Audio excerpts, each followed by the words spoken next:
The year is 1817. Deep in the Tennessee wilderness lies the quiet town of Adams, a farming community bound by tradition and faith. But for one family, the Bells, their idyllic life is about to take a terrifying turn. This is the story of the Bell Witch, America's most famous haunting.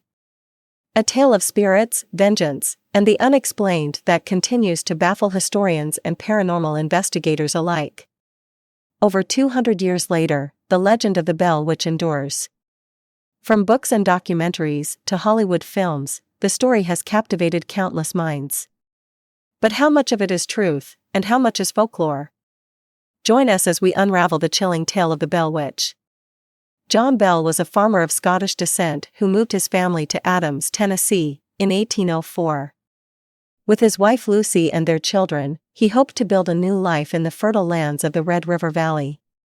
The Bell family prospered for many years, living in peace on their 320-acre farm. But in 1817, their peaceful life began to unravel. John Bell noticed strange disturbances on his land. At first, it was subtle, animals behaving oddly, crops failing without explanation, and an oppressive feeling that something wasn't quite right. The first undeniable sign of trouble came when John Bell encountered a bizarre animal on his property, a creature with the body of a dog and the head of a rabbit. Bell shot at it, but the creature disappeared into thin air. From that moment, the Bell family became the target of something far more sinister. The disturbances began small. Knocking sounds echoed through the house at night, growing louder with each passing day. Furniture moved on its own, and objects seemed to vanish without explanation. Soon, the activity turned violent.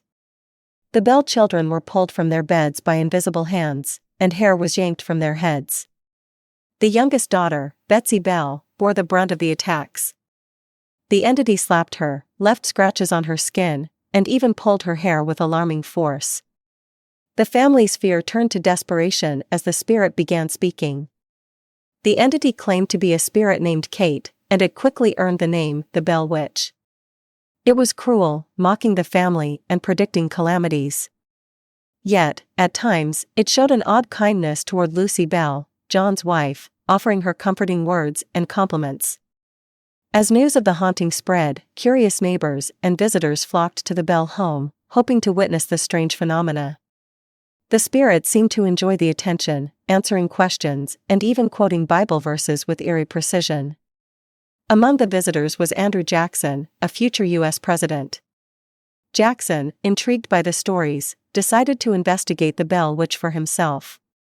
According to legend, Jackson and his men were tormented during their stay. Their horses refused to move, and one man claimed to feel a phantom slap across his face.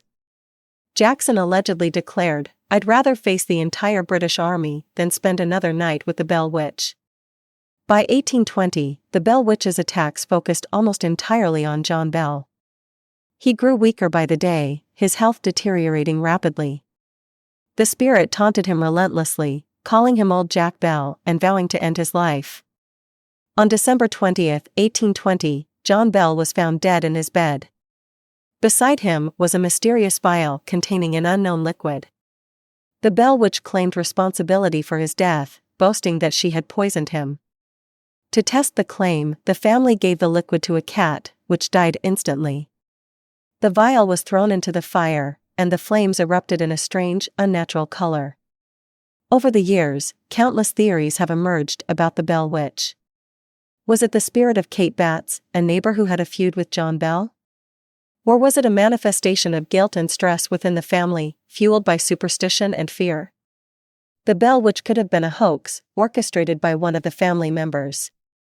Some even believe it was Betsy herself, seeking attention or rebelling against her father. Others argue that the phenomena were too widespread and consistent to be faked. Paranormal enthusiasts believe the Bell Witch was a malevolent spirit or even a poltergeist, feeding on the family's fear and anguish. So, what do you think happened to the Bell family? Was it the wrath of a vengeful spirit, or something more grounded in human psychology and folklore? The Bell Witch remains a mystery, a haunting tale that refuses to fade into history. Thank you for joining us on this journey into the unknown. If you enjoyed this video, don't forget to like, share, and subscribe to Cryptiverse, where we uncover the mysteries that keep you up at night.